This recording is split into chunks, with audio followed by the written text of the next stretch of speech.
Eu acho que a democracia no Brasil é um processo em construção. Na década de 80, conseguimos avançar em pontos muito relevantes, particularmente da liberdade de organização e da participação social nas estruturas do Estado. Mas a gente ainda tem muito para construir. Ou seja, a democracia é um processo, né? Não é um fim em si mesma. Nós estamos construindo democracia cotidianamente. O conflito é uma dimensão importantíssima dessa ideia de democracia. Pensando o Brasil, a sua realidade, nós temos ainda milhões de brasileiros fora desses marcos democráticos. De tempos em tempos, a gente precisa relembrar da nossa história. E se o povo não estiver alerta, não estiver prestando atenção na situação, a nossa democracia ela pode se perder. Nós temos um processo continuado de ataques e ameaças à democracia. Tivemos agora, no dia 8 de janeiro de 2023, mais uma iniciativa desse tipo. Portanto, a democracia no Brasil é permanentemente ameaçada e permanentemente a sociedade tem que resistir e reafirmar a democracia como um princípio. Para dizer um básico que direitos humanos são válidos, que toda diversidade é importante, que ter proteção social é fundamental para que a gente não deixe ninguém para trás. Eu olho a democracia em dois aspectos, nesse lugar das mulheres. Primeiro, para a gente se manter vivas e conseguindo atuar politicamente nos movimentos sociais, porque a misoginia, a violência política, ela tenta nos silenciar todos os dias. E eu tenho esse outro lugar, da defesa do território, do debate da Amazônia, que o mundo inteiro fala da Amazônia, mas embaixo daquelas árvores ali existem pessoas que defendem o seu lugar. Muitas delas são mulheres com seus filhos, que o meio de sobrevivência é aquilo ali. E a gente entender também que a gente vive talvez um dos momentos de maior produção de riqueza concentrada na mão de poucos. Mas também nesse período, né, você tem talvez uma maior quantidade de emissões de gás de efeito estufa que provocam o aquecimento global. Essa luta contra a desigualdade, a luta contra a crise climática, é uma luta muito comum e ela só é possível a gente enfrentar ela com democracia.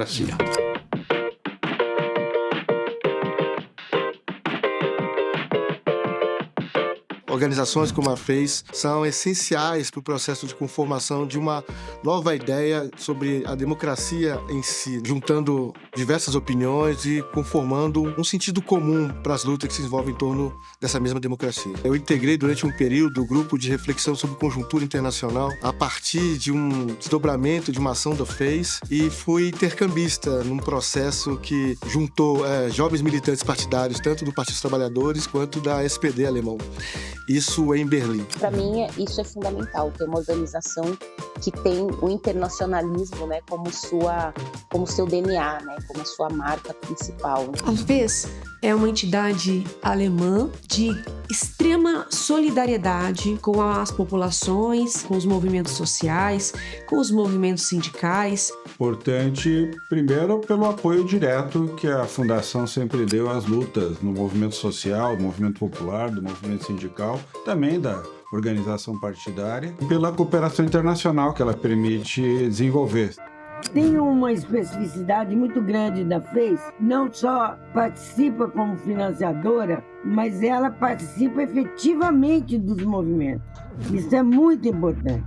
Ela está por dentro. Eu, como vim do movimento ambientalista, e a FES teve um papel, então, muito importante para ajudar a fazer esse debate do enfrentamento da crise climática, da centralidade da agenda ambiental, tanto dentro do partido, como também para a própria minha atuação aqui no Congresso Nacional. Eu recebi até outro dia os livros que têm de formulação de pensamentos sobre o trabalho, sobre a uberização, sobre as violências, sobre a cultura e a política. Não sei se eu chegaria até hoje como liderança política se eu não tivesse uma base muito forte de formação política e de consciência de classe. E a FES fez parte da minha vida nesse lugar. Eita, caramba! Que faz tempo, hein? Sabe uma coisa interessante da FES é essas cartelinhas coloridas. Eu aprendi a fazer isso aqui com a FES. Aí, o que você tá pensando? Aí, bota lá 3 coisas. Bem interessante isso aqui. E como organiza o nosso pensamento, né? É um apoio em produção de conhecimento, mas também de organização e articulação. A FES foi e é muito importante na minha formação. Foi o primeiro espaço que eu escrevi um artigo, por exemplo. em muitos momentos da minha vida, eu me vi sendo provocada a pensar sobre coisas pela FES. Às vezes tinha coisas que eu nem sabia que eu podia contribuir, sabe? A FES falava assim, vem aqui, nós vamos fazer uma discussão sobre democracia e juventude, sobre democracia e feminismo. Achei muito legal a forma da FES atuar no sentido de não disputar protagonismo com os atores que estão na construção da política. Então, a FES, ela tá na construção da política, mas ela é uma fundação e ela fortalece os sujeitos que estão à frente daqueles processos. Quando eu ingresso enquanto um jovem negro, uma das principais referências que nós tivemos foi a organização do primeiro Encontro Nacional de Juventude Negra. E todos os militantes que participaram desse processo diziam quanto foi fundamental a contribuição da FES para que esse encontro acontecesse. E a partir desse encontro se estabeleceu dinâmicas de diálogo sobre a luta pela vida da juventude negra, o combate ao genocídio da juventude negra, a partir do protagonismo da pessoa jovem. Ou seja, até nisso, a FES tem uma grande contribuição. Lidar com a democracia é muito difícil, porque lidar com o direito do outro ou da outra e respeitar não é todo mundo que faz, que tem essa postura. A gente não precisa concordar em relação às opiniões, a gente precisa concordar em relação a quais são os fatos. E o problema da desinformação é que ela mexe com esse pilar da democracia, que é um conjunto de fatos compartilhado em comum e, portanto, capaz de gerar, ainda que capaz de gerar diferentes interpretações da realidade, pelo menos partindo de uma mesma visão sobre o que é a realidade.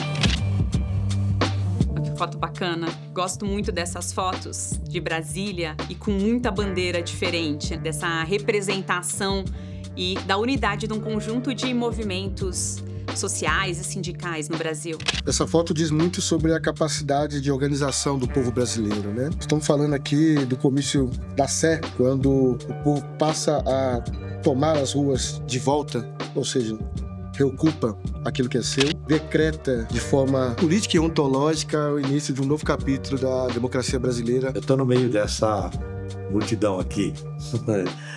É muito legal aqui essa mobilização que trouxe aqui para fortalecimento da democracia. E a minha luta de vida inteira foi pelas conquistas sociais, em defesa da justiça social, em defesa dos direitos das mulheres, direitos da população negra, e que o Brasil tenha, eu como uma ex-presa política da ditadura, presa e torturada, eu tenho um desejo muito grande que não é para um futuro longínquo, é que a nossa luta pela memória, verdade e justiça seja uma luta de hoje. A gente tem que radicalizar a democracia. Esse tem que ser um caminho e uma perspectiva que eu acho que a gente já vem adotando. Eu sinto que as pessoas querem participar, querem estar mais ativas e a gente precisa fortalecer isso. Esses desafios do ponto de vista macroeconômico, ambiental, territorial, de disputa entre países, guerras, não foi produzido por essa geração, mas é essa geração de jovens que vai enfrentar e já está enfrentando o problema das mudanças climáticas, de trabalho precarizado, de não trabalho. Talvez um dos grandes desafios é conseguir conectar a organização sindical com os desafios das mudanças no mundo do trabalho. Há transformações profundas que colocam novos desafios, há também uma nova forma de ver o mundo da juventude que chega no mundo do trabalho. Eu acho que hoje em dia falta muita rebeldia nas relações e a arte pode ser esse caminho para que nós possamos voltar a conspirar, a sermos rebeldes novamente. A fotografia que eu gostaria de ver no futuro, na verdade, as pessoas cada vez mais na rua, celebrando conquistas, podemos assim, do bem viver, retomar, né, em especial para a juventude, acreditar que é possível um mundo melhor, um melhor relacionamento com todas as formas de vida. Como que eu penso no futuro? Eu penso na democracia. Mas é uma democracia radicalizada. Não é uma democracia só do direito ao voto. É uma democracia onde o cotidiano seja democrático. Portanto, onde exista igualdade de gênero, de raça, de classe, de idade. Esse é o futuro que eu penso, que eu tenho como perspectiva.